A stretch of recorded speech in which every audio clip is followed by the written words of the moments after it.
navigate within the increasingly interconnected mesh of the 21st century, we need to find non-discriminatory ways of reaching beyond our own skin and accommodate the foreign. We need to attune our bodies to the interface around us. We need to make a move, cross over, translate. Focusing on listening and responding as essential elements for respectful conversation, I suggest disclosing the ecological translation zone as a series of echoes. Commonly undermined in favor of the dominating visual dimension, the perception of sounds, as David Dunn suggests, pertains to a necessary epistemological shift in the human relationships to our physical environment. And because the concept that I'm going to be talking about today has emerged from a combined theoretical and creative exploration, I'm going to consider critical ideas of acoustics, place, and poetics in dialogue with literary examples and my own writing practice. So the poem that I'm going to be reading out later, which is embedded in the following discussion, echoes both my English and my German mode of being, thus reviewing translation in this multi-layered capacity which hovers between known and unknown languages and looks for a voice of its own. We are in many senses always late. The universe has already made history before the humans showed up just before 12 to make a mess that they now fail to adequately respond to. Whilst desperate to conquer and possess places, our perceptivity of them remains highly limited. Even if we are actively paying attention, we are only ever able to see, hear, smell, or touch a tiny fraction of the world we like to call our home. And that fraction is nothing but a fuzzy echo, blurred by our slow and restricted perception, distracted by a stream of impressions, thoughts, visions, and memories. Our own being in the place, or being there in place, escapes us. The present, in its rich, multifaceted presence, slips through the very fingers with which we try to capture, pen or keyboarded, yearning for a feeling of familiarity and belonging. The German poet and painter Sarah Kirsch, who gained lifelong inspiration from the environment in her hometown by the Wodensee, Northern Germany, phrased it like this: Ich sehe etwas und will haargenau bedenken können, wie es aussah, wie der Eindruck war, was ich empfunden habe, wie der Klang des Windes war, wie diese Farbe. Or in English, I see something and I want to capture exactly what it looked like, what effect it had, what I felt, how the wind sounded, what the color was. Or to offer you another reading of it, I look at something and I want to be able to figure out exactly what it looked like. The sensation was, what I felt, what sound the wind made, what its color was. The desire for multi-sensory replication of place meets the knowledge of its impossibility, both in the confinement to her own experience as well as in its poetic realization and also in the translations. Approaching the flora and fauna of the tidelands again and again from various angles, Kirsch poetry seems aware that it merely captures a slice of the infinity of the extraordinarily strange world. While Kirsch's contact with place starts from the visual dimension before branching up to other sensory levels, her poetic language, which has also been dubbed Sarah sound, is notably highly based upon the sound of words and their internal rhymes.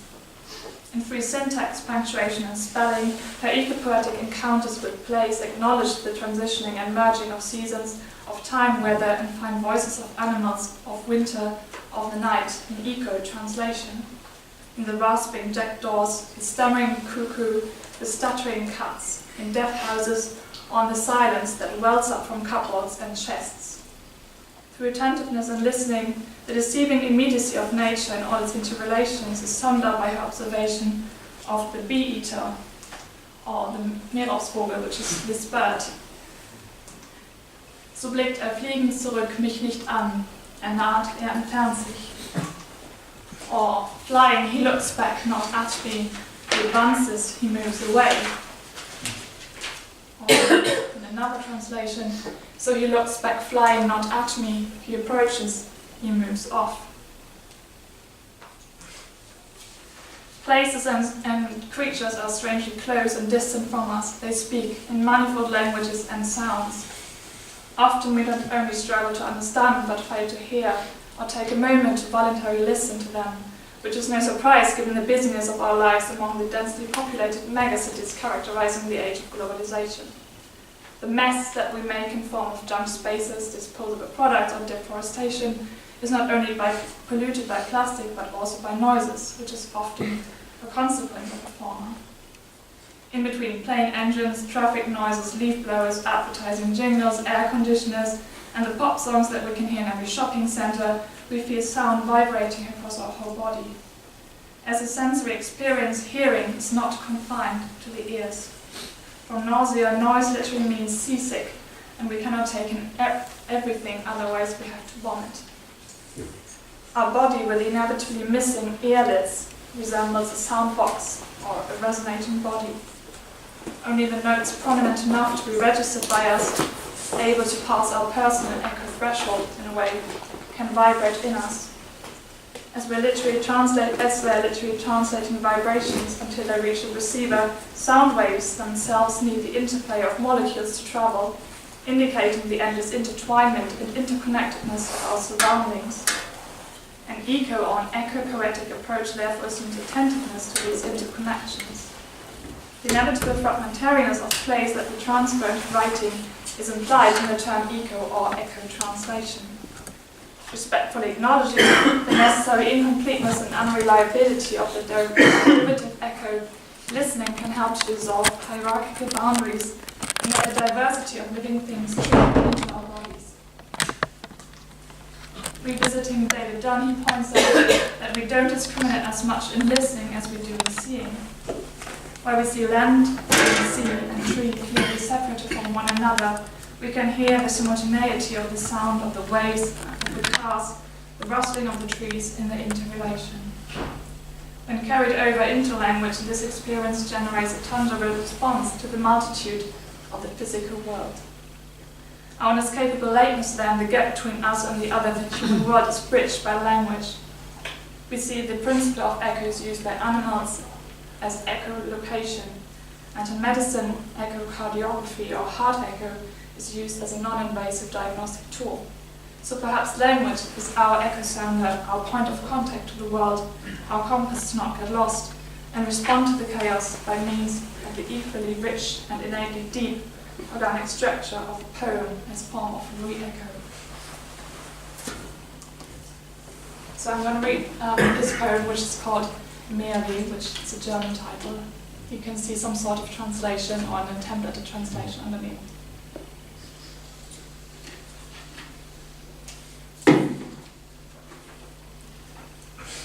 Merely. Come, let's have a pint of Brackwasser, cobblestone down the water road. Watch our breaths mingle at the draught of Frisian wood. Let's link fingernails. Pretend that your bra clasp isn't clutching at your spine. We can talk books if you like, or how the weather acts weirdly. We can laugh. We can skip things we don't talk about. I'll pay for your second pint, don't worry. Before our eyes darken, we leave, walk up the heads of cats, stop when polish finds gummy lines. Do you think sometimes you say, let's go back?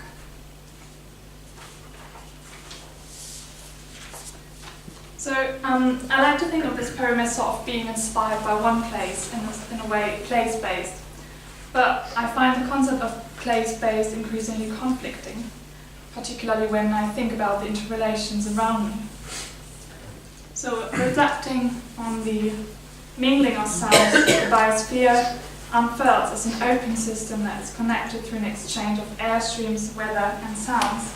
And I think we can also share the idea that whilst being in one place, our mind wanders off into different places. We occasionally got lost in thoughts, memories, imaginations and dreams, perhaps right now. In the age of globalization, the economic dimension of exchanges adds further doubts to the validity of place as a stable unitary construct. Thinking about invisible money flows, power lines, subterrestrial pipelines, toxification, diseases, bacteria, or Google Maps, place is not only spread vertically or horizontally, but into every possible dimension, including the virtual one. The home is where the heart is slogan undergoes rebranding in a way. Home is where the Wi-Fi connects automatically. Place, a heterogeneous multiplicity, unfolds into as many places as there are trending stories on Twitter when I renew the page. By carrying my mobile phone around me, I pocket places. I am in different places. As I try to make sense of the nomadic feeling of being at home everywhere and nowhere, my language sonar reaches in every direction. My body resounds with the experience of connecting with other places, touching different languages, being in other conversations. I am different places. In the poem that I just read, the memory of having Brackwasser, which literally means brackish water, which is the name for a cocktail in my hometown in northern Germany, which doesn't look very nice but tastes quite nice, becomes unhooked from its original location and is infused with a British environment. A shabby pub in a South English seaside town, which is actually part of a bigger chain and could be visited anywhere across Ireland or the UK, mingles with Frisia in North German region.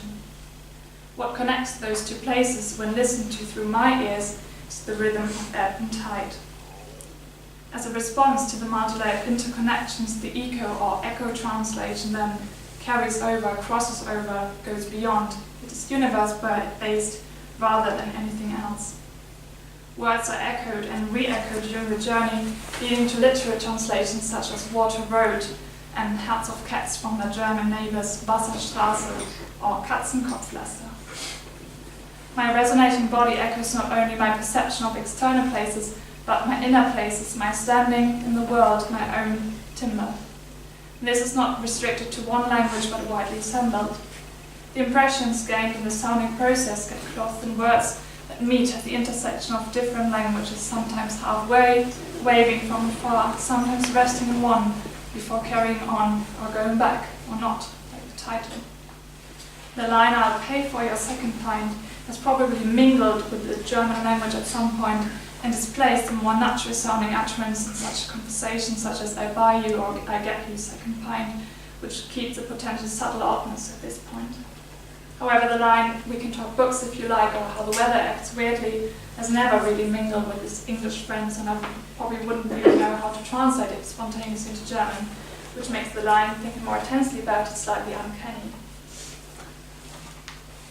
And then adding to the elusiveness of one place as a stable unit, my own practice generally entails a rather long time span between the first moment I scribble down a note and the resulting poem. On the way, words hitchhike through different mediums, reaching from coffee receipts to a PowerPoint presentation, all of these influencing the poem's spatial and visual enactment. They may further echo the ambience of libraries I visited, trains, buses, planes, or dreams it has been passing through.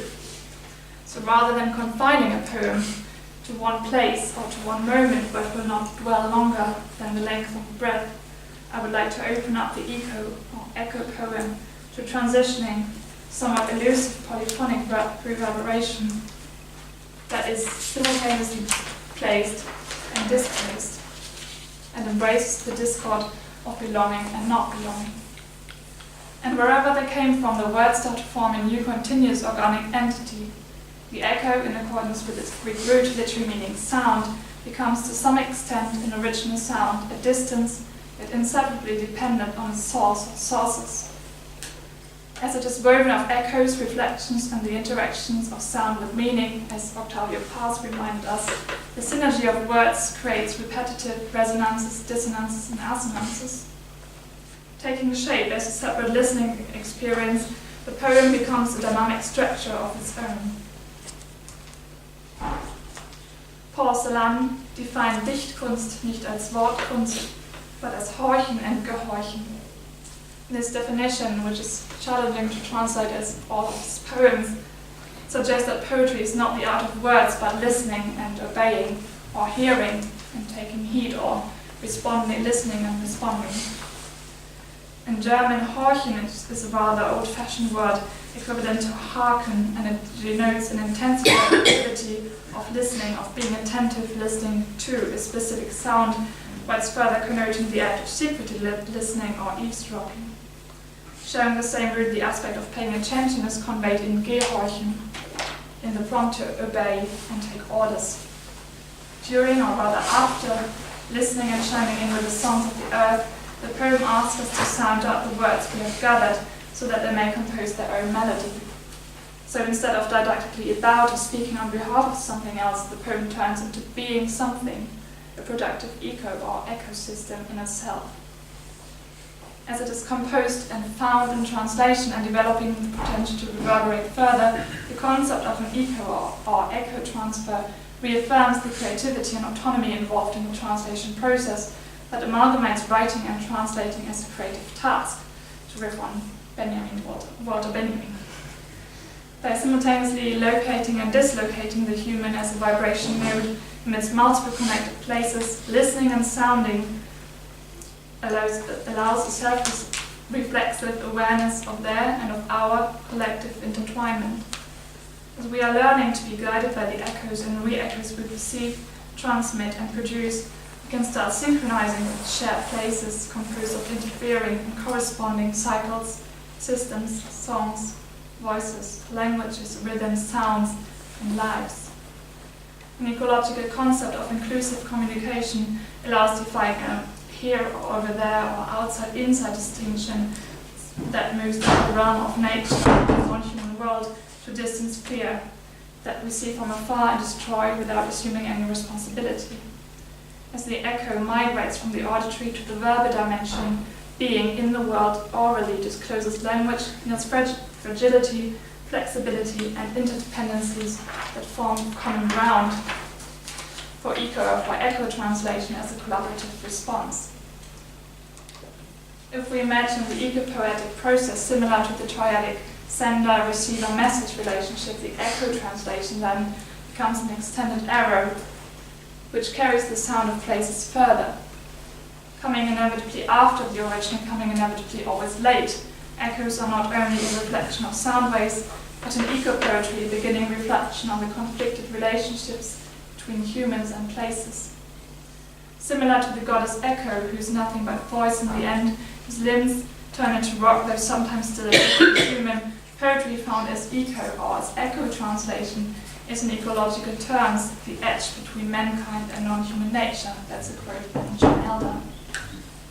By letting our bodies wander and listen, this dreaming awareness of life everywhere can start to push the ego aside and form the starting point for a more ecocentric framework which reminds us that being alive needs to come with equal respect towards the coexistence of all human and non-human or other than human or more than human creatures. Thank you very much for listening.